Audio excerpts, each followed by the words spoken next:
100 Days a Second, written by Elbesor Esther. Now let's begin. When the school was dismissed in the afternoon, means when the school was closed in the afternoon में जब school बंद हो गया, Peggy said with pretended casualness, pretended, pretend means to make excuse or fake, F-A-K-E, casualness means carelessness. Peggy ने Maidie से कहा, hey let's go and see if that kid has left town और not. Peggy told Maidie to go to Boggins Heights. और Peggy ने Maidie से कहा कि चलो देखते हैं वंडा पेट्रॉन्स्की टाउन से बाहर गई है अथवा टाउन में ही है. Hey let's go and see if that kid has left town or not. So Peggy had the same idea. Maidie glowed. Peg was really all right.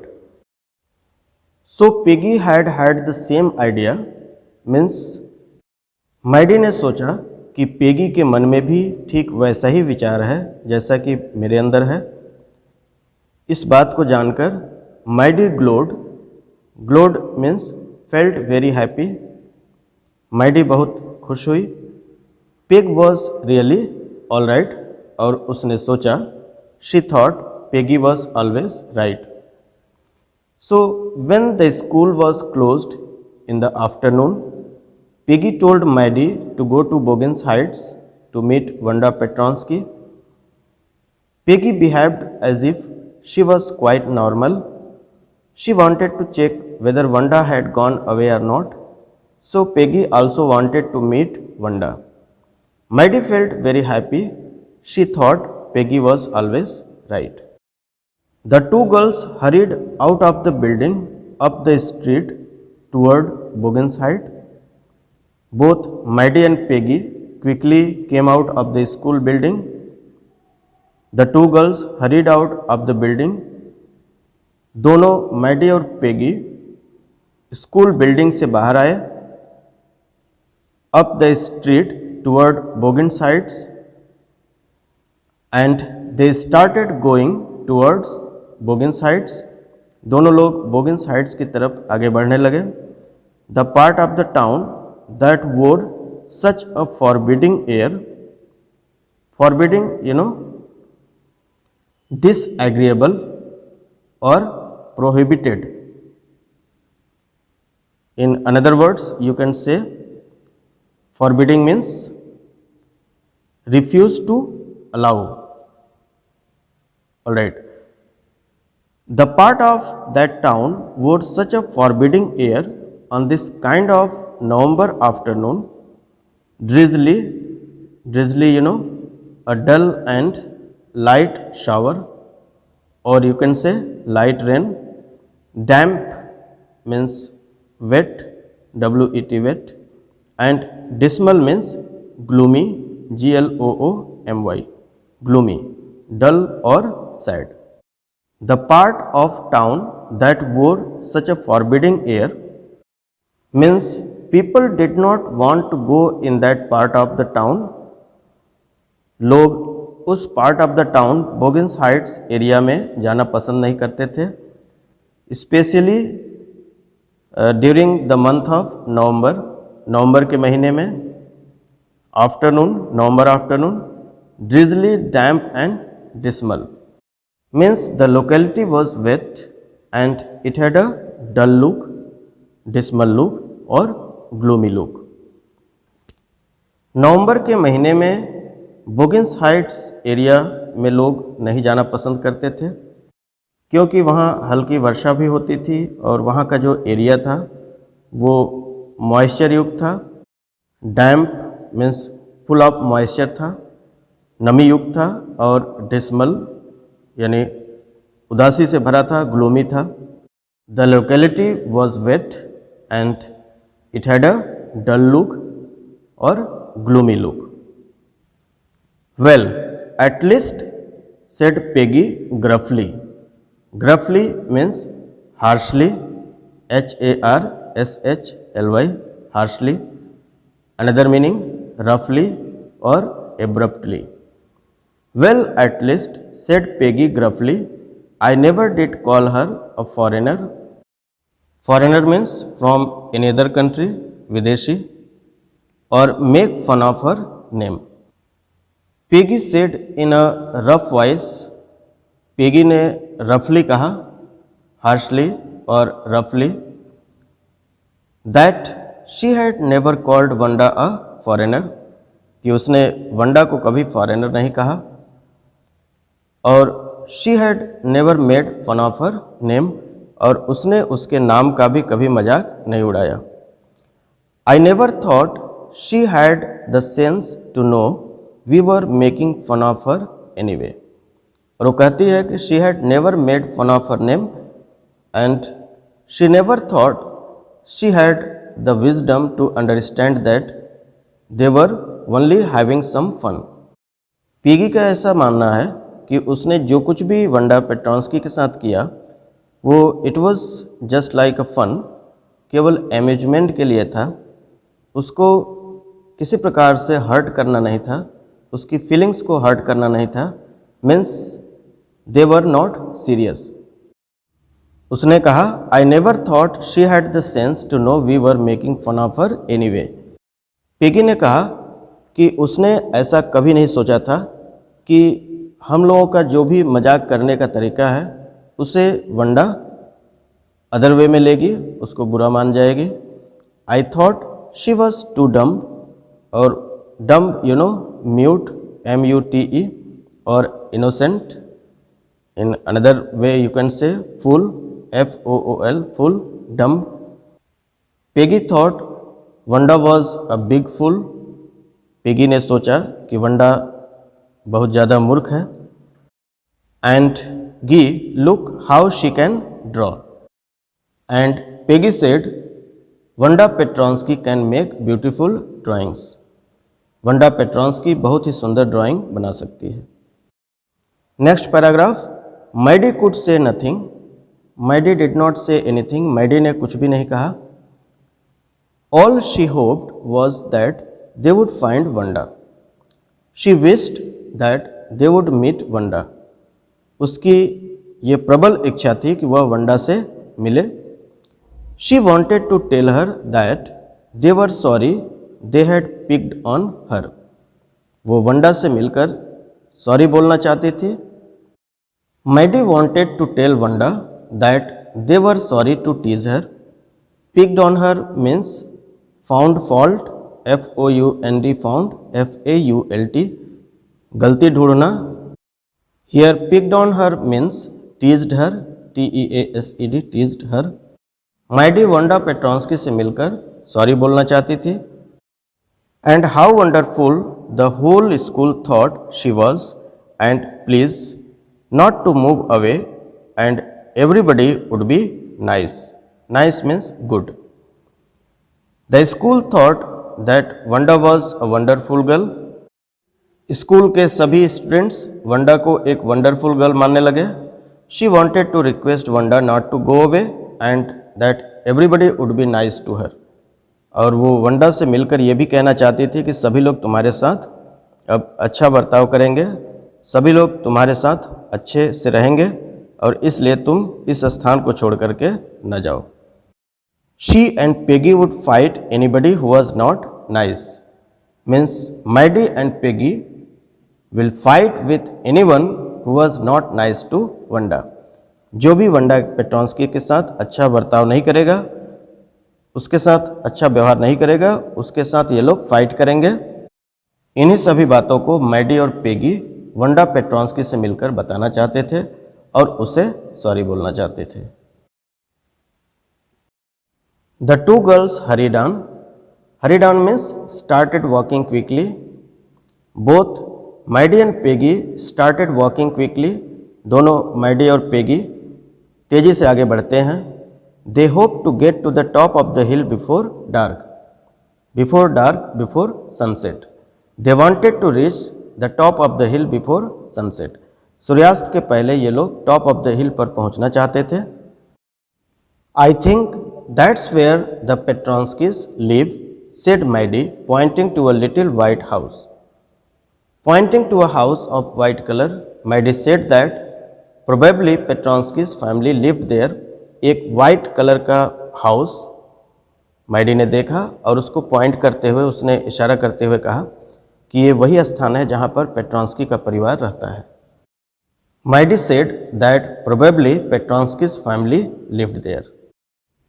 Wisps of old grass stuck up here and there along the pathway like thin kittens. Wisps means strands, strands, or bunches, bunches, bunches. Wisps of old grass stuck up means fixed, fixed, fixed here and there along the pathway like thin kittens. Means bunches of old grass had grown all over the path. पूरे रास्ते में ढेर सारी घास पड़ी हुई थी. bunches of old grass. The house and its sparse little yard. Sparse means not dense or small, and yard means enclosed area, enclosed area, enclosed area. Looked shabby. Shabby means in a bad condition, not looking nice, but clean. The house and its small yard did not look nice, but it was clean.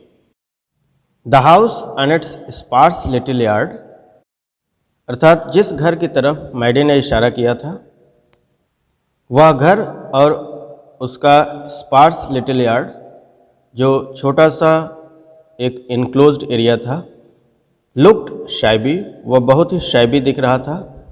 It was in a very bad condition, but it was clean, लेकिन ये साफ था, neat and clean था.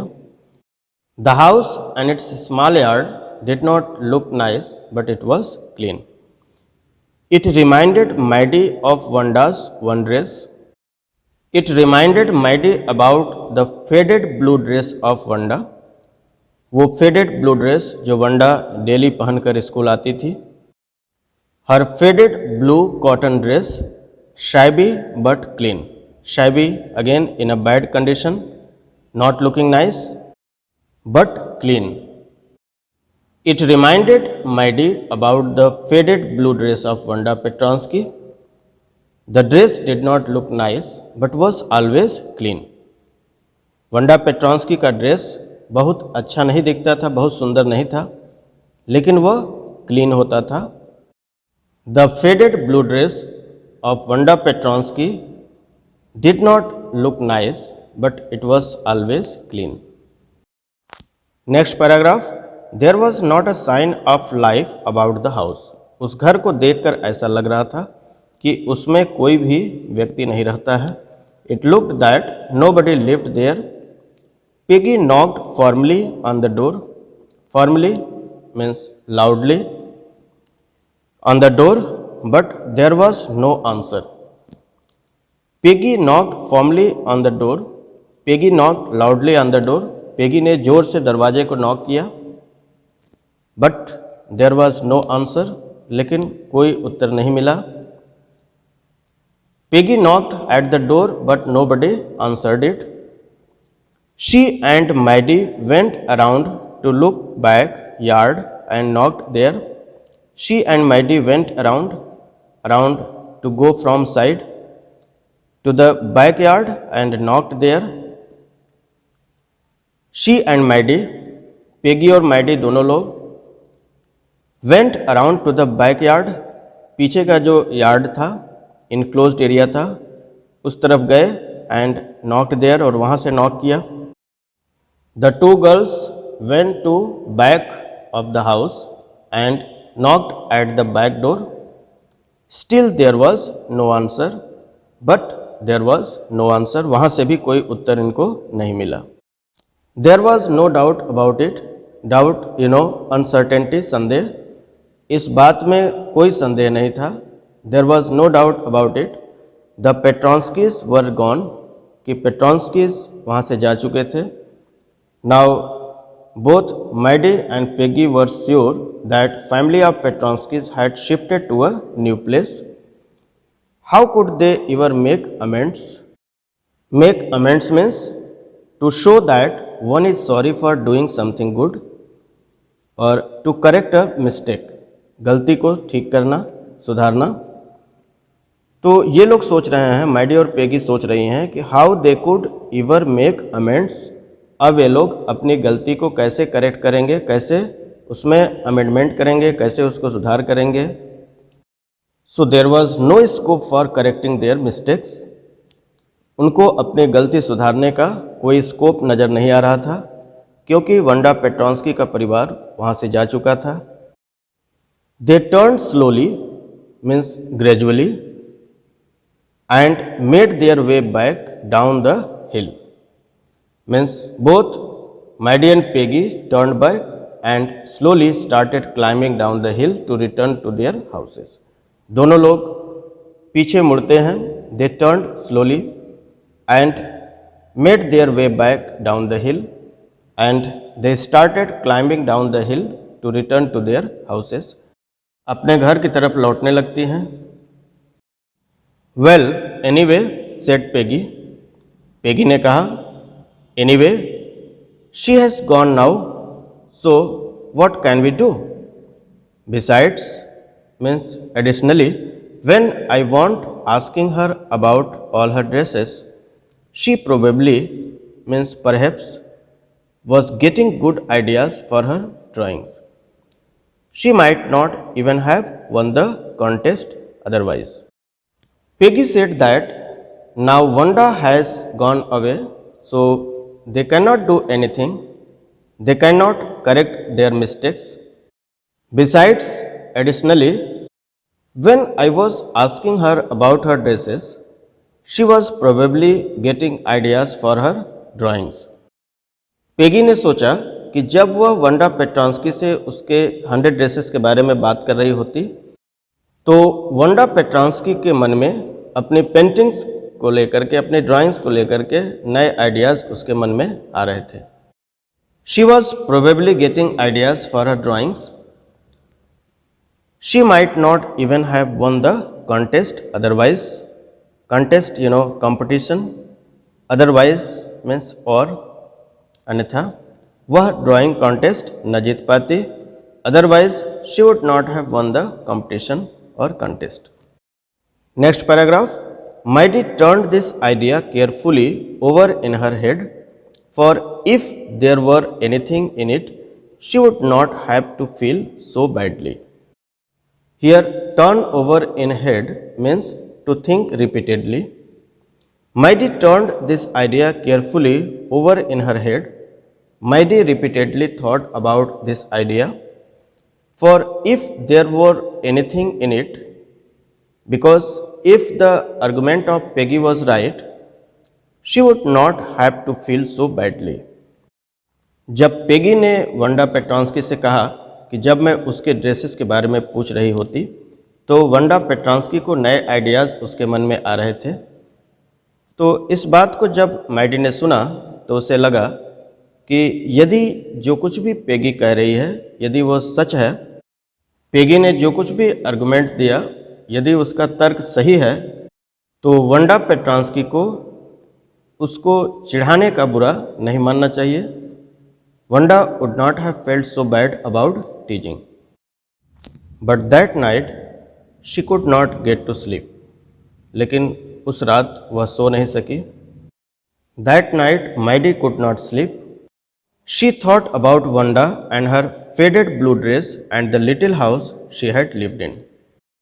Maidie continued to think about Wanda, her faded blue dress and the small house where she lived. Maidie उस रात सो नहीं सकी। वह वंडा पेट्रॉन्स्की के बारे में ही सोच रही थी, उसके फेडेड डिसकलर्ड ब्लू ड्रेस के बारे में और उस लिटिल हाउस के बारे में, छोटे से घर के बारे में जिस घर में वो रहती थी।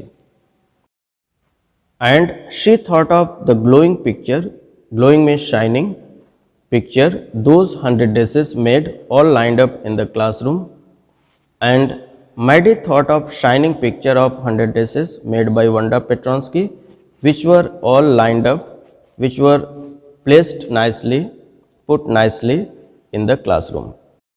और मैडी ने उस पिक्चर के बारे में भी सोचा जो वंडा पेट्रॉन्स्की ने ड्रॉ किया था, जो कि क्लासरूम में पंक्ति में लगे हुए थे, all lined up in the classroom. At last, Maddie sat up in bed and pressed her forehead. Press means to force down, दबाना, press करना. At last, Maddie sat up in bed and pressed her forehead. Forehead means the upper part of face above eye is called forehead. At last, Maddie sat up in bed and pressed her forehead. Finally, Maddie sat up in her bed. She put her forehead in her hands and started thinking. Maddie उठकर अपने बिस्तर पर बैठ गई और उसने अपने forehead को प्रेस किया, टाइट इन हर हैंड्स, अपने हाथों से दबाया और सोचने लगी. This was the hardest thinking she had ever done. This was the toughest, hardest thinking she had ever done in her life. Maddie ने अपने जीवन में इसके पहले कभी इतना हार्डेस्ट थिंकिंग नहीं किया था, इतनी कठिनाई से नहीं सोचा था. After a long long time she reached an important conclusion. Conclusion, crux, CRUX, निष्कर्ष. लंबे समय के बाद वह एक निष्कर्ष पर पहुंची. शी डिसाइडेड, उसने निश्चय किया. She was never going to stand up and say nothing again. Stand up means support. She was never going to support and say nothing again. Means she decided that she would not support anything wrong and keep quiet. उसने निश्चय किया कि वह गलत का साथ नहीं देगी और यदि कुछ गलत उसके सामने हो रहा होगा तो उसका वह विरोध करेगी. उस समय वह शांत खड़ी नहीं रहेगी. If she ever heard anybody picking on someone means treating someone unkindly, unfairly, criticizing them. Another meaning, teasing someone, किसी को चिढ़ाना या मजाक उड़ाना, किसी की आलोचना करना. If she ever heard anybody picking on someone means if she came to know that anybody was teasing someone because they were funny looking or because they had strange names, strange uncommon names, means because their appearance or name being funny, she would speak up. Speak up means to oppose, विरोध करना. She would oppose it. If she ever heard anybody picking on someone, यदि उसने कभी किसी की मजाक उड़ाते हुए सुनी, because they were funny looking, क्योंकि वो उनका जो लुक है, अपीयरेंस है, वो फनी है, स्ट्रेंज है, अनकॉमन है, और because they had strange names, या उनका स्ट्रेंज नेम है, उनका नाम विचित्र है, शी वुड स्पीक अप, तो वह ऐसी स्थिति में उसका अपोज करेगी, विरोध करेगी. Even if it meant losing Peggy's friendship means she would oppose even if she lost friendship of Peggy. चाहे उसे पेगी से दोस्ती ही लॉस क्यों न हो जाए उसकी, इसके बावजूद भी वह उसका विरोध करेगी. She had no way of making things right with Wanda, but from now she would never make anybody else that unhappy again. Unhappy, sorrowful. It means Maidie had no method to correct the wrong done to Wanda. Wanda के साथ जो कुछ भी गलत हुआ था उसको सही करने के लिए मैडी के पास कोई तरीका अब नहीं बचा था. But she promised to herself, लेकिन उसने स्वयं से वादा किया, that she would never make anybody unhappy again. आने वाले समय में कोई भी दूसरा व्यक्ति उसकी वजह से दुखी नहीं होगा, उसकी वजह से अनहैप्पी नहीं होगा. मीन्स जब कभी किसी व्यक्ति के साथ अन्याय हो रहा होगा तो अन्याय करने वाले का वह विरोध करेगी और किसी दूसरे व्यक्ति के साथ दोबारा इस तरह की स्थिति नहीं होने देगी। She had no way of making things right with Wanda, but from now on, she would never make anybody else that unhappy, sorrowful again. Maddie had no method to correct the wrong done to Wanda, but she promised to herself that she would never make anybody unhappy again. Alright students, I hope part 2 would have been clear to you. Now there are some comprehension questions. Let's discuss. First question is, what excuses does Peggy think of for her behavior? Why? अपने व्यवहार को लेकर Peggy कौन से excuses सोचती है, कौन सा बहाना सोचती है और क्यों? So answer will be, Peggy had told Maddie with pretended casualness that both of them should go and see if Wanda had left the town or not. The excuse that Peggy thought of for her behavior was that she never called Wanda a foreigner or made fun of her name. She also said that she never thought Wanda had even the sense to know that they were making fun of her. She also appreciated the fact that Wanda could draw so well. Okay, second question is, what are Maddie's thoughts as they go to Boggins Heights? जब ये लोग बोगिन्स Heights पर जाते हैं तो उस समय Maddie के क्या विचार होते हैं, मैडी कैसा सोचती है? Your answer will be like this, Maidie hope that they would find Wanda. Maidie को उम्मीद थी कि वो वंडा को पालेंगे, ढूंढ लेंगे। She wanted to tell her that they were sorry that they had picked on her, और वो वंडा से मिलकर ये बताना चाहती थी कि उसे दुख है इस बात का कि उन्होंने उसका मजाक उड़ाया, and that how wonderful the whole school thought she was, और पूरा स्कूल उसके बारे में कितना अच्छा सोचता है, ये सब भी वो बताना चाहती थी।